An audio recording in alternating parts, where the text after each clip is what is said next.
Notre amour est un archipel magnifique, une terre de douceur où le sable est chaud et les mots sont sincères. Mais entre nous, il y a cette faille invisible, je regarde l'horizon et tu regardes l'encre. Tu te perds dans le labyrinthe des convenances, tu pèses chaque sentiment sur la balance rouillée du qu'en dira-t-on.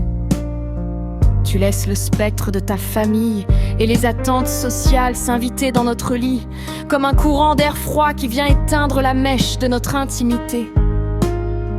Pour toi, l'amour semble être un dossier que l'on doit valider devant un tribunal de juges absents, alors que pour moi, c'est un sanctuaire.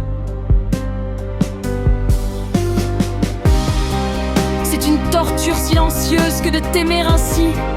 C'est comme admirer une œuvre d'art à travers une vitre blindée. Je vois la lumière, je sens la chaleur, mais je me heurte à la rigidité de tes doutes. Tu te prends la tête sur des schémas préconçus, oubliant que la vie ne se joue pas dans le regard des autres, mais dans le creux de nos mains entrelacées. L'amour n'est pas une honte, on ne cache pas un soleil sous un manteau de crainte. La priorité du cœur, quand l'âme reconnaît sa moitié, on ne tergiverse pas, on se bat, on ne recule pas devant le bruit du monde, on monte le son de nos propres rires.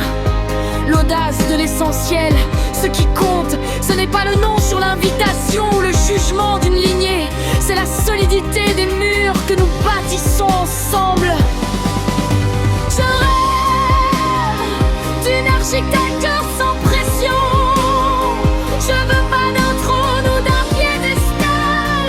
Je veux une maison aux portes ouvertes, des plans que nous construisent, brique après brique, un avenir qui nous ressemble, loin des cahiers, des charges et des attentes qui ne sont pas les nôtres.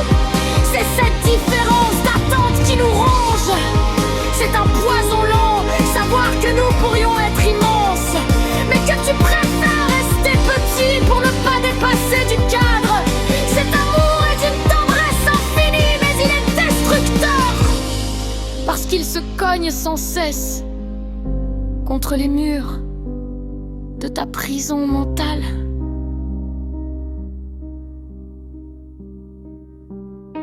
Regarde-moi.